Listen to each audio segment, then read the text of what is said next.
Bonjour à tous et bienvenue dans ce nouveau Facebook Live. On est en direct de la rédaction de Tétu. Je m'appelle Yoann Tanguy, je suis journaliste à Tétu. Je suis avec Rosane Le Carboulec, rédactrice en chef du site internet de Tétu, et Alexis Patry, community manager et également rédacteur sur le site de Tétu. Aujourd'hui, on va parler d'une longue enquête qui a été publiée le 14 décembre en premium sur le site, qui a été écrite par Rosane Le Carboulec, ici présente, qui est une enquête sur les mères sociales. Donc Rosane, je voudrais déjà savoir, que tu nous expliques un peu ce que c'est qu'une mère sociale. Oui, alors une mère sociale, en fait on appelle les mères sociales des femmes par opposition aux mères légales. Des mères sociales, ce sont des femmes qui ont eu des enfants avec leurs compagnes, leurs ex-compagnes, via des PMA à l'étranger ou via des inséminations artisanales par exemple, qui en fait se sont séparées avant d'adopter leurs enfants. Parce que ça se passait pas bien dans le couple ou pour d'autres raisons, et sauf que en France, les femmes qui ont eu des enfants avec d'autres femmes et qui n'ont pas adopté l'enfant qu'elles n'ont pas porté ne peuvent pas du tout être reconnues comme mères. Donc ce sont des femmes qui se retrouvent totalement écartées de la vie familiale, privées de leurs enfants. Il y en a certaines qui m'ont raconté ne pas avoir vu leurs propres enfants depuis 2 ans par exemple. Puisqu'en France aujourd'hui, donc le seul moyen pour ces femmes d'être reconnues comme mères, c'est de se marier au préalable avec leur compagne, depuis 2013 uniquement, donc depuis le mariage pour tous, et ensuite de lancer une procédure d'adoption pour adopter leur propre enfant. Sauf que pour les couples qui ont eu des enfants avant 2013, c'était pas encore possible. Et puis il y a des couples qui ont eu des enfants après 2013 mais qui se sont séparés avant de pouvoir adopter, et du coup voilà, il y a des mères sociales qui se retrouvent aujourd'hui sans aucun droit sur leurs propres enfants. Comment est-ce que ça t'est venu l'idée de cet article-là? De quel constat c'est parti? Ça m'est venu en fait d'une pétition que j'avais vue sur change.org d'une des mères sociales que j'ai interviewée justement, qui s'appelle Christelle Freund, qui a 45 ans, qui habite à Perpignan, et qui m'a raconté ne pas avoir vu ses filles, ses 2 petites jumelles depuis 2 ans, et qui a lancé une pétition du coup pour réclamer, pour réformer le droit de la filiation en France, et demander à ce que les mères, donc dans le cadre d'un couple lesbien, soient reconnues comme telles, toutes les deux comme mères, dès la naissance de l'enfant, et qu'elle n'est pas adoptée du coup pour être reconnue. On va y revenir sur le sujet de la filiation, mais je voulais déjà savoir si tu avais rencontré des difficultés particulières justement pour recueillir des témoignages, parce que tu as celui de Christelle qui venait de la pétition, il y en a d'autres dans l'article, des témoignages poignants. Est-ce que c'était compliqué de trouver ces mères sociales et de les faire parler? Alors je pensais que ça allait l'être. Et en fait, Christelle, en plus de lancer sa pétition, a également créé une association qui s'appelle Parents sans droit, qui a notamment un groupe, une page sur Facebook. Et à travers cette association, en fait, elle a entré en contact avec plein d'autres mères sociales à qui elle a passé le mot. Et en fait, je me suis retrouvée avec quasiment trop de contacts de femmes qui voulaient absolument parler, parce que c'est quelque chose qui n'est pas du tout médiatisé. Donc aucun média n'a parlé, je pense, jusqu'à présent, ou alors de manière très brève. Et donc ces femmes vraiment ressentaient absolument le besoin de raconter leur histoire, parce que pour la plupart, vraiment, elles ont vécu des drames humains et familiaux, et qu'est-ce qu'on peut vivre de pire que d'être séparé de ses propres enfants aujourd'hui. Donc voilà, ça n'a pas été si compliqué finalement de les trouver. Justement, tu parles de drame dans l'article, il y a aussi tout un passage autour des procédures judiciaires qui sont très longues pour ces femmes qui demandent justice. C'est combien de temps pour justement ces procédures judiciaires-là?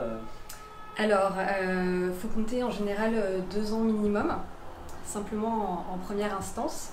Ça, c'est ce que m'a expliqué notamment l'avocate Caroline Mécari, qui a beaucoup travaillé sur ces questions.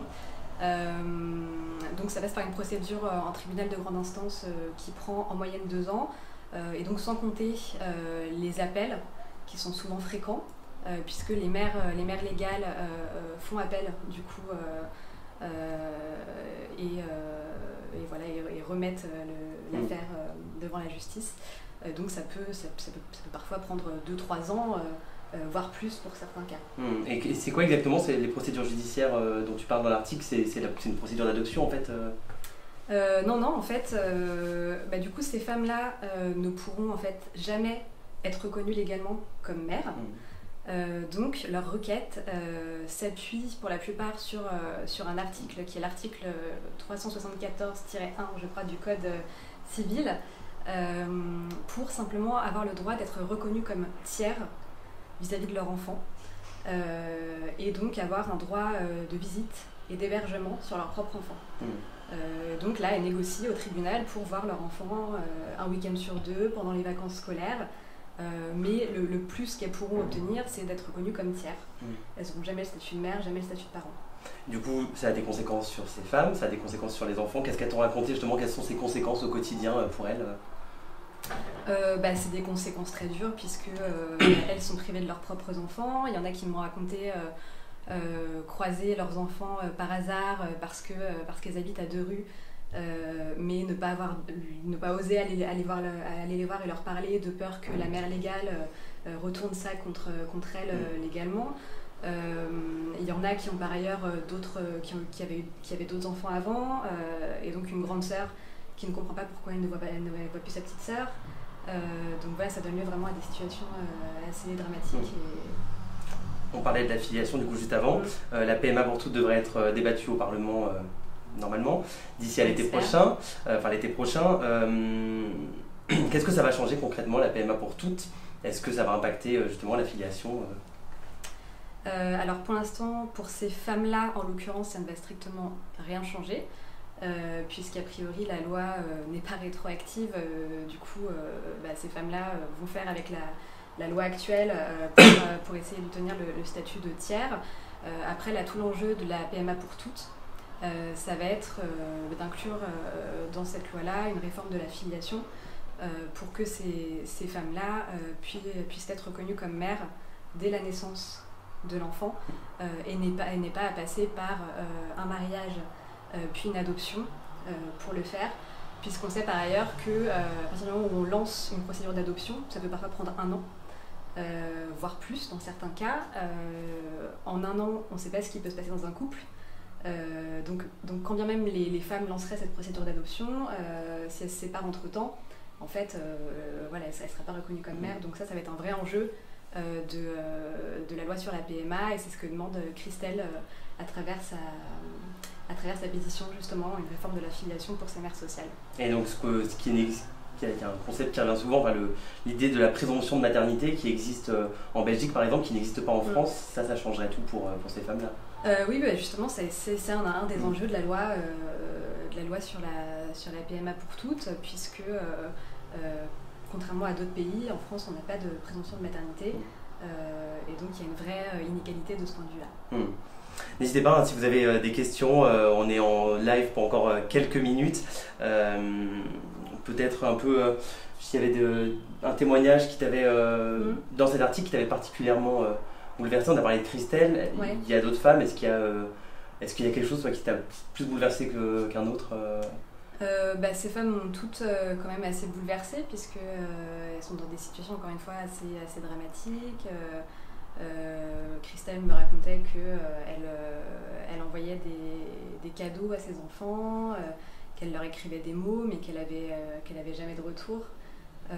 Donc c'est assez compliqué pour elle. Pour d'autres femmes, pareil, il y en a une qui est coupée de son enfant depuis le mois de septembre. Donc elles sont toutes dans des situations extrêmement compliquées à gérer, et elles méritaient vraiment qu'on les mette en avant, quoi. Bon, merci beaucoup Rosen. Du coup c'est la fin, et merci Alexis. Pas participé aujourd'hui, mais on n'a pas eu de questions. La prochaine fois. Et merci à tous d'avoir suivi ce Facebook Live. Donc cet article est à retrouver sur le site de Tétu, comme je vous le disais, en premium. Donc pour y accéder, il faudrait que vous pouvez vous abonner, donc ça se passe sur le site, c'est 5,99 € seulement, et vous avez accès du coup à tous les articles qu'on décide de mettre en premium, et vous avez aussi accès du coup au magazine que vous recevez chez vous tous les 3 mois. Voilà, écoutez, à très bientôt pour un nouveau Facebook Live la semaine prochaine, et merci de l'avoir suivi. Au revoir.